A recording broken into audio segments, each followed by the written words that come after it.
Hey guys, it's Kelsey. I'm back with another scrapbooking process video, and I have another kind of miscellaneous wedding page that doesn't have a collection attached to it. So I'm really trying to use scraps from this Rustic Elegance collection from Cartabella. I've used this a couple of times throughout my wedding pages, just in between when I do have kits to scrap. And I'm getting towards the end of wedding photos. I think my February kit for next year will probably round out the rest of my wedding stuff. So I'm trying to get every other kind of miscellaneous picture scrapped this month. That way I kind of have it all done except for those. So this page is documenting my godparents. They flew down from Minnesota for my wedding. They were kind of the only family, like non-local family that I invited because our family was just so big. But it was really important for me to have my godparents here. So I was really happy that they were able to make it. So I definitely wanted the page documenting them. So this is my Aunt Teresa Lynn and Uncle Don. Teresa Lynn is my mom's sister, one of 13 children. So that's part of why I wanted a small wedding, because once you start inviting family members, it gets into the hundreds easily. Not that anyone would probably have been able to come other than these two because of COVID and all of the restrictions at the time of our wedding. But I'm starting out this page by matting this floral. I think this is probably the last 12 by 12 from this Rustic Elegance collection. I'm just matting it on some gray because I know I'm going to pull in some gray accents. And that way I can gut this charcoal cardstock and use it to mat my photos. I have 3 photos here, and I kind of want to trim them all into squares. Some of them are landscape, some of them are portrait, and I thought it would just flow better if they were all 4x4s. So I'm just trimming them all into 4x4s here. There's a photo of Teresa Lynn and Avery. She was a godsend during our makeup and hair because she was able to occupy the nephews while we were getting ready. So we were very happy that she was able to do that for us. And Avery is like obsessed with his mom and grandma. So the fact that he was happy with Teresa Lynn while they were close by just goes to show you how good she is with kids. But I'm going to mat all of these in that charcoal gray that I framed the entire layout in. And then you'll see me just continuously try to pull from these scraps I have to the left. I'm really trying to use what I can. So I'm thinking I'm going to have them laid out like this. I thought at first about maybe having them just go edge to edge like I like to do when I have 3 photos in a row, but I thought it would be more interesting if I had some different corners and they were just a little bit like overlapped and layered. So I'm using this scrap of green as my first mat on all 3 photos, and then I will also mat all 3 photos on the gray cardstock. And then I am also pulling in my Ranger Distress ink in peeled paint, which is a green. I just felt there's a lot of different pink things going on, but there's little pops of green, so I thought having that green ink on all the layers would be a fun touch. So I'm kind of going to be doing that as well. I don't know if you guys remembered earlier in the year when I had a Close to My Heart kit. It was the green and bluish one with the butterflies and film strips.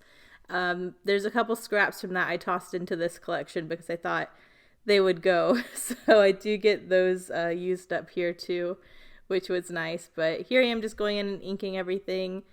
This is one of my go-to designs. I like when I have a strip of photos, and then I just like having a giant cluster on one side and then an accessory cluster on the opposite side. I think it immediately creates balance and interest, and it just flows really well for me.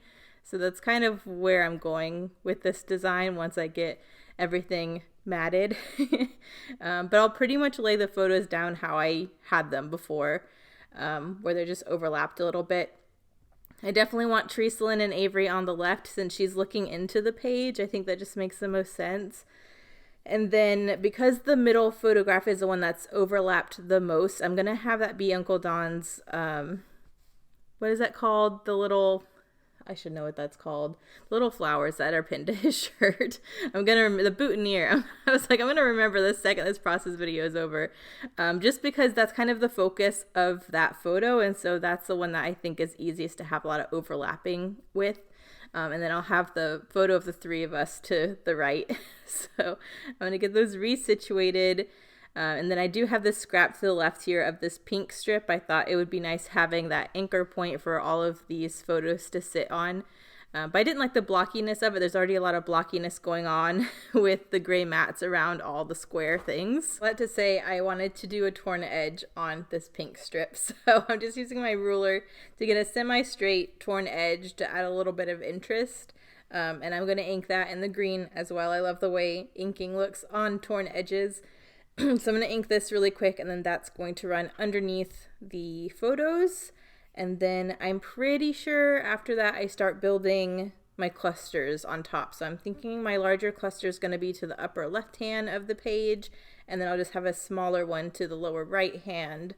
And that's kind of what I'm thinking at this point. To the left there with all those different cut aparts, there's a fussy cut mason jar that just says all my love that I thought is really sweet that I wanted to pull in.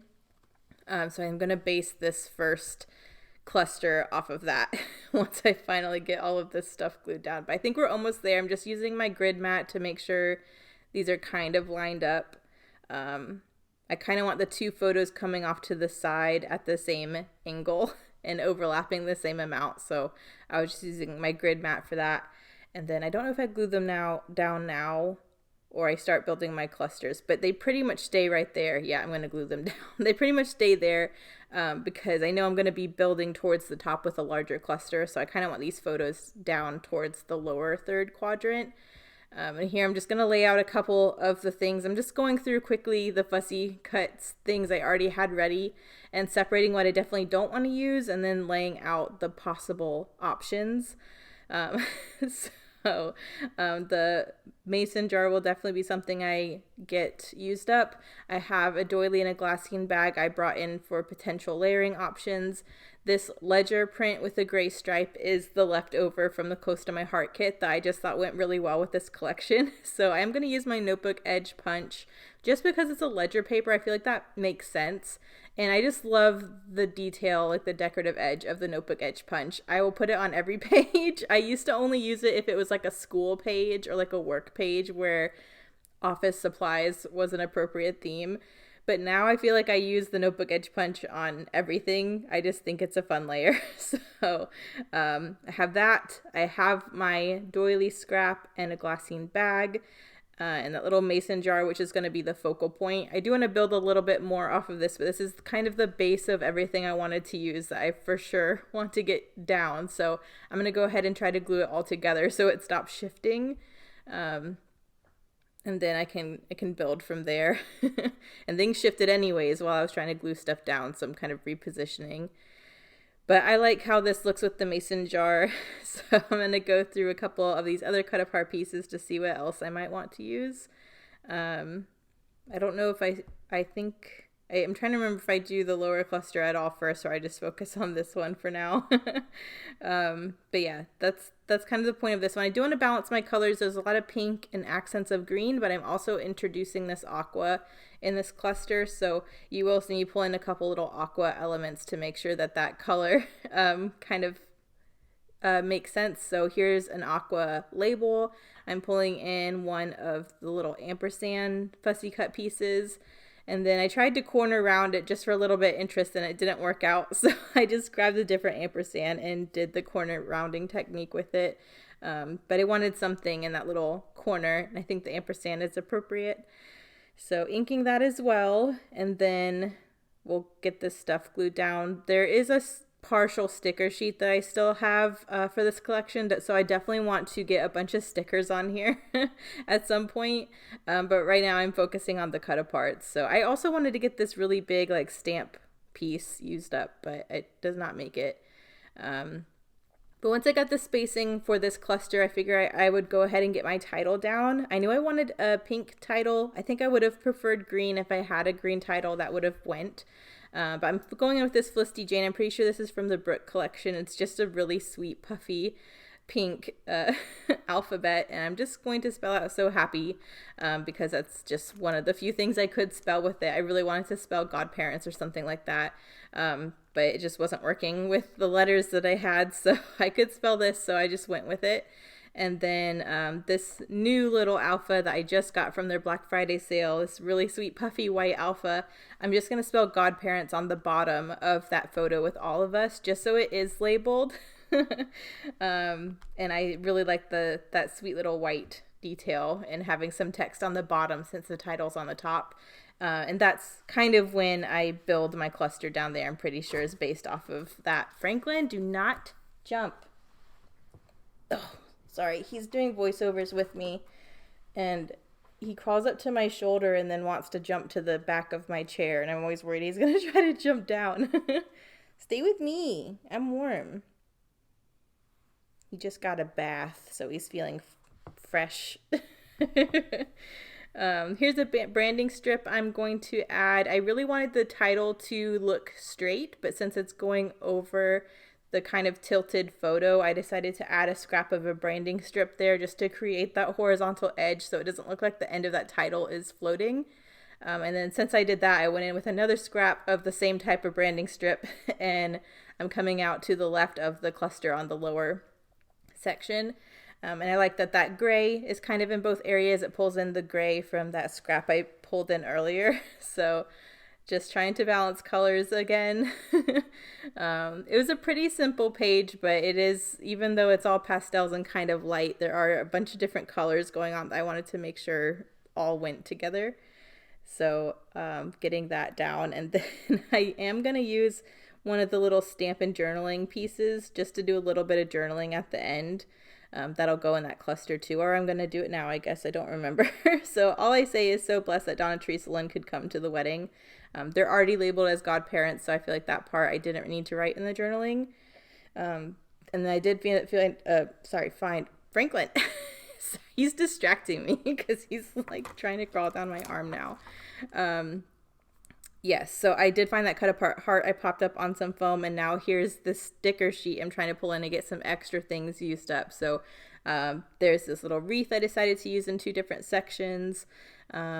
There's a little like brown arrow I decided to get on here since that's the same color as the wreath, a little brown heart.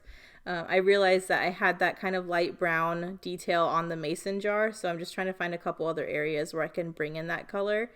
So I'm just layering stuff. A lot of this may have been unnecessary, but I thought the rest of the page was pretty simple, and I'm getting to the end of these products, so I really wanted to try to use whatever stickers I felt like went.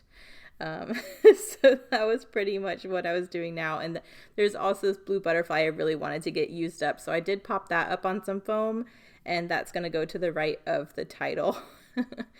I did just want one more detail. I felt like I had the green mats around the photo, and I wanted some green towards the top of the page as well. So I'm just using a scrap to create a little fishtail banner that's going to come out of the mason jar cluster.